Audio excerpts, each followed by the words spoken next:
Maker with host Melissa Burbridge. In this podcast, I will share the changing decisions. The purpose of this podcast is to tell their stories and inspire change within. Stick around and share their journey with me. Today on the podcast, we have Brett Allen joining us all the way from the Bay Area in California. He also has the Open Mic podcast. He used to suffer from PTSD, and now he interviews the stars. Welcome to the podcast. Thank you. It's great to be here. I definitely loved your episode with Eric Roberts. If nobody knows who that is, he's one of my favorite actors. So yeah, he's great. He's Hollywood royalty. His sister, Julia, is an actress. Everybody knows who she is. And of course, his daughter, Emma, as well. And then he has stepkids as well that are in the industry, and his wife. So, it's a family business. So it was a fun conversation talking with them. Thank you. Yeah, no, that was great. So what did you do before interviewing the stars? What did I do? Well, I was in the wine industry business. I did sales and marketing and a lot of different things. And that's kind of what I've always done. I started my podcast about 2 years ago. And then when the pandemic started, that's when I started back up again and really started to get some longevity. But my background is sales. I have also an associate's degree in counseling psychology. So those two things, I combine them together, and hopefully they work well in interviewing fantastic people and being on shows like this. But that's kind of the Reader's Digest version of my background. No, wine sales. That sounds interesting. I don't think I'd last a day because I drink it all. Yeah, well, that can be a problem if you like to drink wine, and especially when you have access to free bottles all the time and all of that. It can be fun, but then you become snobbish and elitist about what you like. Yeah. And so people don't like to drink wine with you when you always have something to say or comment about. Cork dorks is what we call them. And it's easy to become one of those when you're in it all the time. I can imagine that. And especially that great California wine. We love that up here. I do like our Nova Scotia wine, but California wine is one of my favorites. Yeah, it's great. Yeah. So I know you suffered from PTSD. Myself, I have had that. Can you tell us a little bit about how you got the PTSD? Well, it's interesting because I didn't realize I had it until after my marriage had ended. And, it's something that can be taboo to talk about because people don't like to acknowledge it. Mm-hmm. And then when you start putting a label on things like that, it really starts to bring to light the problem and helps you go to places where you can seek help and to deal with it. Sometimes for me, it was counseling and a little bit of medication. And for other people, it's every different thing. So I'm not a doctor, but that's what worked for me. Yeah. I started noticing it when I was struggling in dealing with intimacy and relationships. Intimacy, and to me, I see when you're really able to bring those barriers down and let people come in and be a part of your life. And for me, relationships were always a challenge. I can be really good at making friends, but then keeping them at a distance, right? Yeah. When you start to come in and they start to find out about who you are and your flaws and really see that picture of who Brett is, then it's scary, right? Nobody likes that part of them, and they definitely don't want to share that with the world. At least I didn't. So that's where I really first started noticing. It was after that as I was going through my divorce and getting counseling. And I realized that it went all the way back to my relationship with my mom growing up. She was very verbally and physically abusive. Also, my parents were divorced, and so there was that.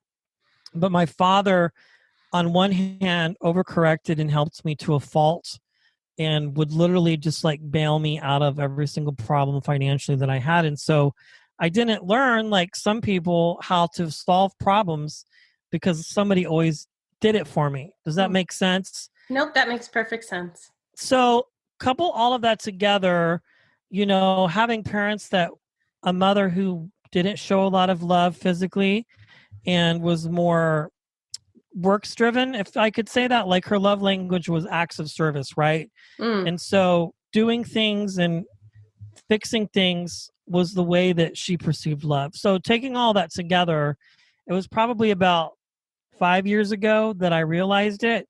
And then it's taken me the last couple years, if not longer, to really talk about it and to recognize it. And it's helped me build relationships, whether it's with a woman dating or just friendships. And it got so bad, it was paralytic to me. Like I couldn't do anything because I struggled with it so much. And so I started taking some medication and getting counseling, cognitive therapy. And of course, again, I'm not a doctor, but that's what worked for me. And now when I get into a situation, a dating relationship particularly, I'm able to be a little bit more emotionally connected. And even I'm going to spell this because I have a child in the room, but SEX was a problem as well, and PTSD from that as well. So you take all of that and put it together, it's a ticking time bomb, Melissa. yeah. And if you don't address it, it will paralyze you and almost make it virtually impossible for you to have any kind of relationships. And so that's kind of a mixed bag answer, but really that's what has helped me course correct it and recognize it and to get help and to deal with it. No, I really appreciate you sharing that story. Yeah, it takes a lot to actually admit you have PTSD. A lot of people don't understand that. There No, definitely is a lot of stigma around it. You definitely get judged as soon as you do. Yeah. And people go, oh, well, it's not just like something that, you experience it. Most people antiquate it with like military and seeing Mm, combat, but emotional combat and spiritual combat, all of that quantifies PTSD. And yeah, being able to deal with it, especially growing up in the church and having a very strong religious background and being a pastor at one point, you're taught that all of those things are just categorized as one particular thing. And you can't allow that and your category of spirituality, those two aren't allowed to be combined. Otherwise, you're looked down upon as well. And so learning to separate all that out and just not compartmentalize it, but really just fix it and figure out a way and not even just replace it with behavior therapy, but really getting to the root of the problem and fixing it. well, I know that's about the only thing that can help you is to really Yeah. work through it. So I know that you made the big move from Kansas to California. What was that like, and how did that change how like your behavior or your mood? Yeah. Well, actually, I kind of, it was Kansas to New Mexico and then New Mexico to here. But really, like, I moved out here to pursue a relationship who at the time was my wife and my son's mother. And again, part of what I think was a destructive quality of that relationship was not dealing with the PTSD, right? Yeah, And so, I mean, I was excited. I came out here with great visions of grandeur and plans of a life that would go one way. And it went completely the opposite. So, it changed me a lot and really made me a different person. I don't think I was necessarily ready for that type of commitment, but I was older and I had this fear that if I didn't do this now, that it will never happen. And that's sort of what looking back now, I couldn't admit that at the time, but really what drove that move, right? yeah. And I literally sold everything except the shirt off of my back and came out here with no plan, no job. I did have a savings. And then 2 years into that, my son was born. And that really changed everything significantly. Yeah. Did you ever regret moving to California or do you like California? Like your ex aside. Well, I mean, sure, on some level, like especially towards the beginning.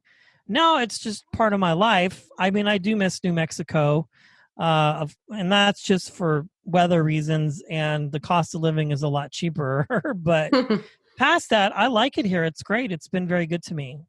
Yeah. So when did you first start doing podcasts? So I started about 2.5 years ago. I saw an ad online on Facebook, I think, for Anchor, and I liked it because, you could do it from your phone. And if you had an iPhone, it was even easier to do. And that really what piqued my interest. And so it started out like a journey podcast. Um, and I would just talk about things. That was also part of what was good for me in dealing with my PTSD and just other issues. Mhm. So to answer your question, 2.5 years ago, and then I started interviewing people. I interviewed friends, some family, and that's how I started. And then I just got bit by the bug. And now, 2.5 years later, I took a break for a while, for about a year, and then started back up in January. And then when the pandemic hit, that's really where I started to get a lot of traction and, interview some of the people that I've interviewed. So is this what you want to do from this point on, is Oh yeah, I podcasting? mean, Yeah. if I could do it full time, which I have been kind of by default because I was laid off because of the pandemic. Yeah. But sure, I mean, I'm trying to turn it into a business, you can see, and really make it something successful. I mean, financially, it's hard to make money just alone from a podcast. So you have to have other revenue streams. But sure, absolutely. I mean, I could do this until I die. Yeah, definitely. So how did you learn to start getting your ideal guests? That's like a big thing for me. How would you start with stars? Yeah, well, so the first thing I would say is you just need to practice interviewing and getting good at that. I think one of the misconceptions is that, you know, I mean, some people do really well and they start out of the gate interviewing people like that. I mean, it can happen, but for me, it's been a hard hustle to get there. It's taken a lot of time to build trust with people, publicists, and managers, and knowing that they know that you can handle their guests and you're going to respect the boundaries and guidelines that are set up by them. Some of them, you can talk about a lot, and some it's very specific and narrow about what the interview can consist of. And so they will tell you, please don't talk about this or that. Can we have your surety? So for me, again, I was at first interviewing just like entrepreneurs and influencers. And then I eventually got my first celebrity. Um, and then it's just built from there. And so now I have created a large enough show and a large enough audience where I can pitch somebody. And I get told no all the time. Like it's not always yes, yes, yes. I still hear no's quite frequently, but I'm finding now I'm at least getting through the front door to the gatekeeper. And then now it's pretty much we'll ask them if they're interested, or sometimes the publicist will just say, no, we're going to pass. So it took me a long time. And I was looking at my numbers and my analytics and going, what does my audience respond the most to? Well, they don't really respond to entrepreneurs a lot. Those are a lot of fun. And I kind of had exhausted that topic. So I chose to not do that anymore. Just for me personally, it didn't fit. I also found that a lot of these managers and publicists were looking at my show feed and seeing who I was having. And so I had to set a clear goal to keep my podcast feed clean and just keep it within this certain window of the type of guests that I wanted to talk to, right? And that's how I narrowed it down. And now I feel like I've gotten pretty good at it. And so now, except for maybe the one or two exceptions, I mean, and staying in my lane, the sky's the limit with that. No, that's awesome. You definitely have to watch. You have to give the audience what they want. You can't just Exactly. interview anybody. It No, has to be who what the what. quality over quantity is my motto. Yeah, definitely. So, how has COVID changed things? Like, what is the feeling like in California right now with COVID?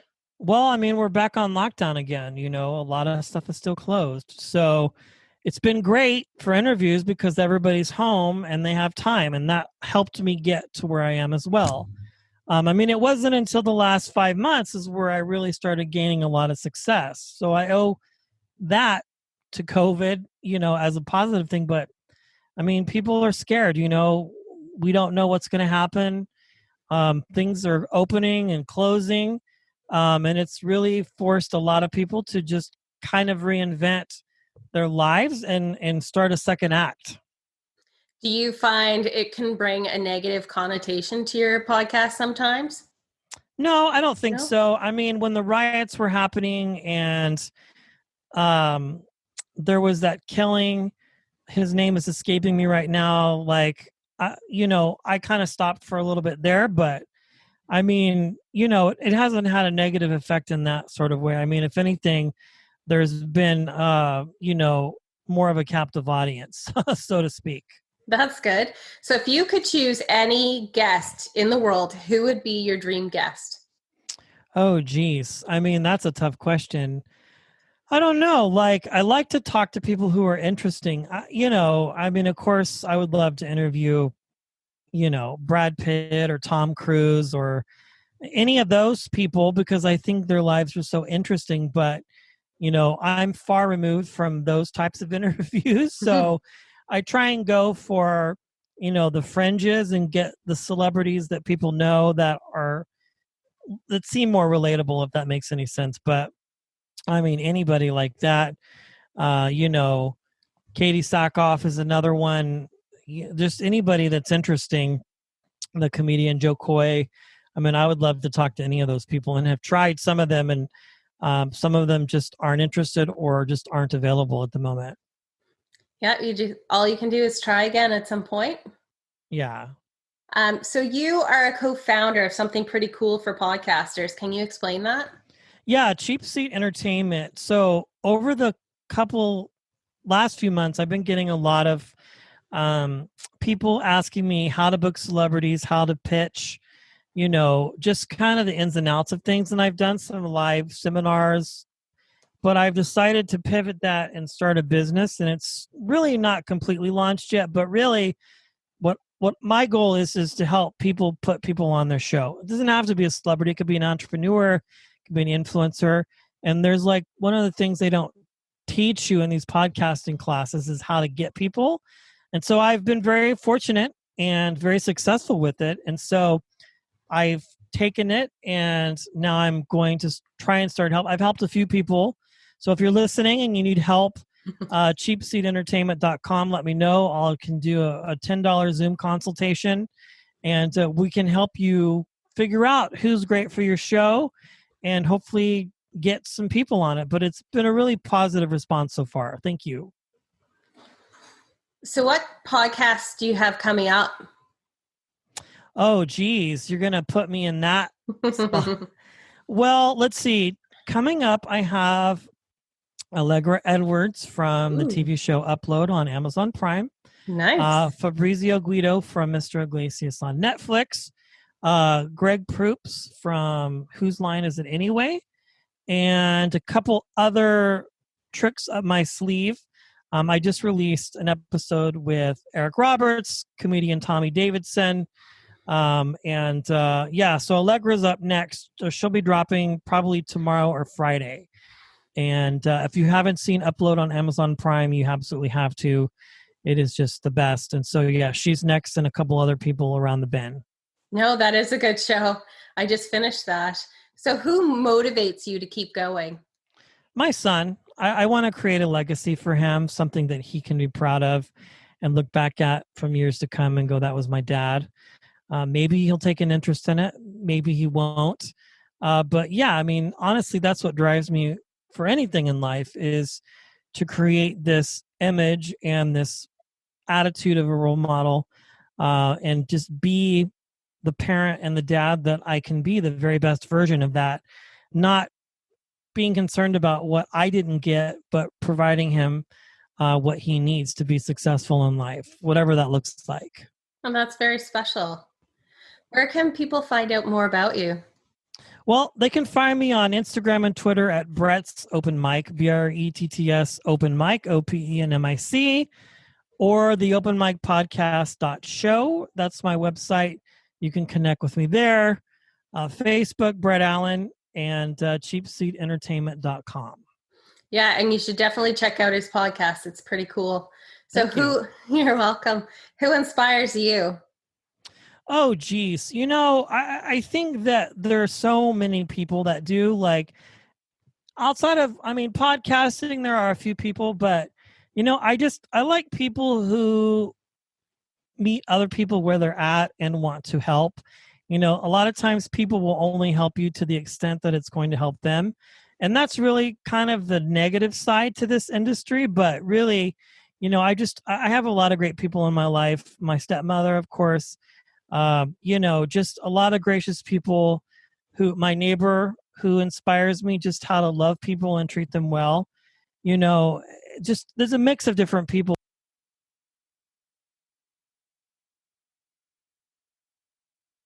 Joe Rogan and Adam Carolla, Jordan Harbinger, Dave Jackson. There's just a lot of people who kind of give me input into life indirectly. And then, of course, you taking the time to come on the podcast today and share your story, your very personal story with us.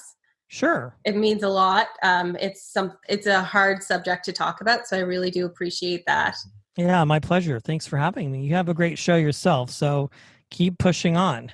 Thank you.